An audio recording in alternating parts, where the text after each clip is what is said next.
Oi, meninos, tudo bem, meu oitavo ano? Tudo tranquilo? Gente, na aula online eu coloquei para vocês uma atividade, né? Na aula que nós tivemos eu coloquei uma atividade. Então esse vídeo hoje vai ser diferente, já que nós estamos encerrando o livro e os assuntos. Então, eu fiz um vídeo sobre correção. Eu vou corrigindo e explicando. Ao explicar, eu vou sair da frente, tá certo? Para que vocês peguem as respostas sem eu estar aqui atrapalhando. Então, observe, esse vídeo é uma correção de atividade.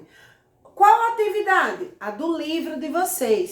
Eu coloquei aqui, ó, correção do livro, página 65 a 69, do jeitinho que está no livro. Aí eu vou corrigindo e vou conversando e explicando cada questão. Só que eu não vou ficar aqui na frente. Por quê? Para que vocês possam visualizar melhor. Entenderam? Então eu vou sair da frente, vou lendo e explicando cada questão. Beleza, meus amores? E se tiver alguma dúvida, vocês conversam comigo na aula online, tá certo? Ou pelo WhatsApp. Vou sair, tá ok? Então vamos lá, começando. Eu separei aí, coloquei para vocês antítese, paradoxo, anáfora e inversão. Por que eu coloquei esses nomes? Porque no livro de vocês, ele fez essa divisão para que vocês possam identificar melhor cada uma dessas figuras de pensamento. Eu trabalhei algumas delas com vocês no vídeo passado. Então, o livro colocou outras aí, mas que eu também expliquei no vídeo. Então, veja lá comigo. Primeira questão, ele diz assim: leia a seguir o trecho de um poema. Peraí, deixa eu colocar na página inicial. Coloquei na página errada, olha. Presta atenção, perdão. Então vamos lá, antítese. Começa pela antítese. Leia a seguir os versos de uma canção. Não existiria som se não houvesse o silêncio. Não haveria luz se não fosse a escuridão. Na própria questão, gente, está colocado aí para vocês o nome antítese. Então, vocês já sabem que antítese tem o seu sentido oposto, não é isso? Então, lembrado, são palavras, né, criadas para expressar sentidos contrários. Então, aí, letra A. Nesses versos, há algumas ideias opostas. Indique o que se opõe no primeiro e no segundo verso. E depois, o que se opõe no terceiro e no quarto versos. Então, no primeiro e no segundo, eu tenho som e silêncio, opostos. No terceiro e no quarto, eu tenho luz e escuridão, sentidos opostos. Tranquilo? B. Que ideia essas oposições sugerem? Então, sugerem o quê? A existência de algo sempre que depende de um elemento contrário a ele. O que ele quer dizer? Tipo, se existia som, o barulho, existe o silêncio, a calmaria, né? Se existe a luz, o claro, né? Existe o escuro, a escuridão. Então, é isso que ele sugere aí nos versos acima. Paradoxo. E o que vem a ser paradoxo? Estão lembrados? São palavras contraditórias, só que ilógicas, né? Fora da sua normalidade, né? Ela fica um pouco até absurda em algumas situações. Ela se parece com antítese, mas a diferença de uma para a outra, gente, é que a paradoxo, ela é mais absurda, foge do normal, vamos dizer assim.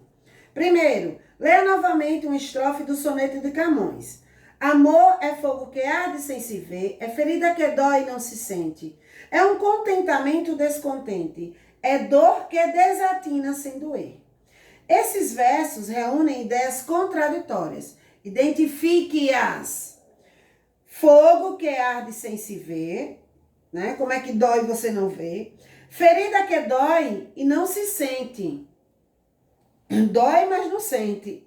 Contentamento, descontente. Dor que desatina sem doer. Então, esses são os versos contraditórios. Letra B. A oposição apresentada nos versos do Soneto de Camões é absurda, exagerada ou possível de acontecer. Óbvio que é absurda, né? Bem lógico isso.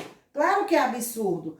Como é que é impossível não notar? Um fogo que arde, né? E a gente não sente a dor, a gente não vê, não é isso? Uma dor também que se sente e não é sentida. A questão do contentamento que seja descontente. Então, é absurdo isso, né? Continuando, segunda questão. Cada trecho a seguir contém ou uma antítese ou um paradoxo. Leia-os. Vocês têm 4 tópicos aí, 4 quadrinhos com versos. O A, o B, C e D. Vamos para as perguntas. Letra A. Em quais trechos ocorre antítese? Antítese, ideias contrárias, né? Ocorre nos trechos B e C. Ela não é absurda tão quanto a do paradoxo, né? Ela é bem mais leve. Então, no B e C. No B, eu tenho açúcar e sal, né? Doce e salgado. No C, eu tenho lembrar e esquecer. Tranquilo, né? Agora, em quais trechos ocorrem paradoxos? Que são os absurdos, né? A oposição mais absurda, fora do normal.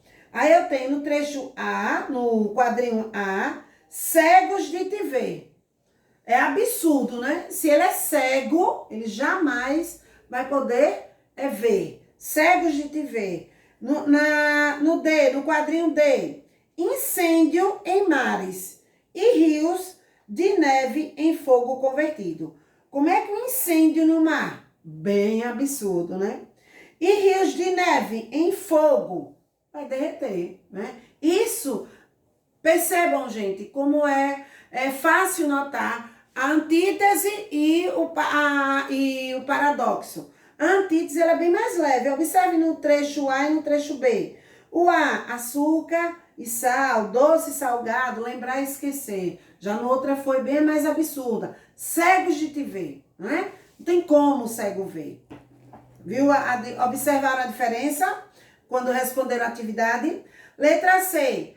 Qual foi sua estratégia para diferenciar as antíteses dos paradoxos? Né? Antítese, sentido oposto, que cria efeitos poéticos, não é isso? Já os paradoxos, ideias contrárias que fogem à normalidade, né? Foram absurdas, ok? Dá para entender aí? Tá pequenininho, mas dá para ver. Eu acho que dá para vocês entenderem. Caso não entenda, conversa na aula. Na aula online. Anáfora. O que é anáfora? Repetição de palavra no início de versos ou em orações. E tem intenção de quê? Enfatizar uma ideia. Primeira, leia a seguir o trecho de um poema de Olavo Bilac, em que Romeu pede à sua amada Julieta que saia à janela para que ele a veja. Aí vocês têm aí o poema, não é isso? Letra A. Que palavra se repete no penúltimo verso da primeira estrofe? A palavra tudo. Tudo é silêncio, tudo calma, tudo. Depois tem a palavra mudez. Então, a palavra tudo. Letra B. Que efeito a repetição dessa palavra cria no poema? O silêncio, né, que está na cena, né? Repousa o espaço mudo, silêncio.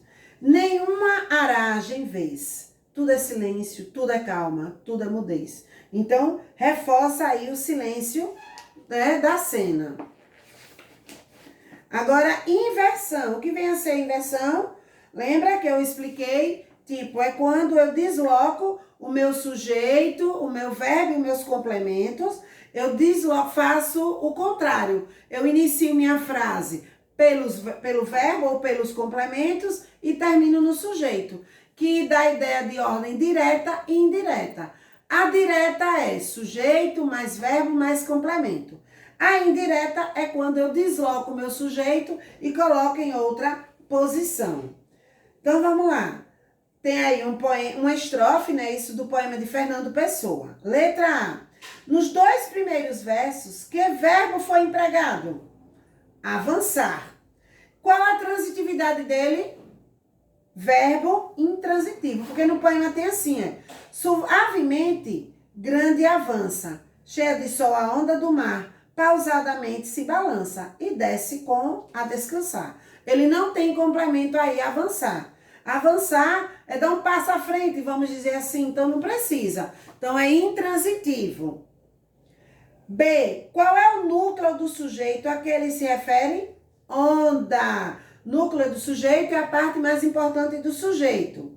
C. Os elementos da oração que compõem esses 2 primeiros versos seguem a ordem. Essa letra C é de marca X. Eu coloquei ali do ladinho. Verbo mais sujeito. É o segundo quadrinho. Letra D. Esses termos da oração estão na ordem direta ou indireta? Na ordem indireta. Né? A ordem direta ficaria: a grande onda do mar, cheia de sol, avança suavemente. Então, eu inverteria, né? Começaria do sujeito para verbo e complementos. Aí seria a ordem direta, mas no poema está indireta. Segunda questão. Tem aí, o hino nacional brasileiro é marcado por uma das figuras de linguagem estudadas nesta sessão. Letra A. A que aspecto do nosso país esse trecho do hino faz referência? A. Natureza. Letra B. Com que intenção esse aspecto, nos 2 primeiros versos, é feita uma comparação? Quais elementos são comparados? Risonhos, lindos e campos. Comparação, eu também dei essa figura, né, de pensamento, figura de linguagem. Também mostrei a vocês os conectivos que a envolvem. Então, risonhos, lindos e campos são comparados à terra mais garrida. Letra C. Que locução conjuntiva foi utilizada para construir essa comparação? Mais do que, nós trabalhamos isso também, conjunção, né? Letra D, ordem. Que ordem está seguindo? Direta ou indireta? A ordem indireta. Complementos, verbo e sujeito. Letra E, que figura de linguagem está presente nesses versos? A inversão. Ok? Então, nós acabamos aí nossa correção. Caso vocês tenham dúvida, amores, falem comigo, tá certo? Um beijo e até a nossa aula online. Cheiro!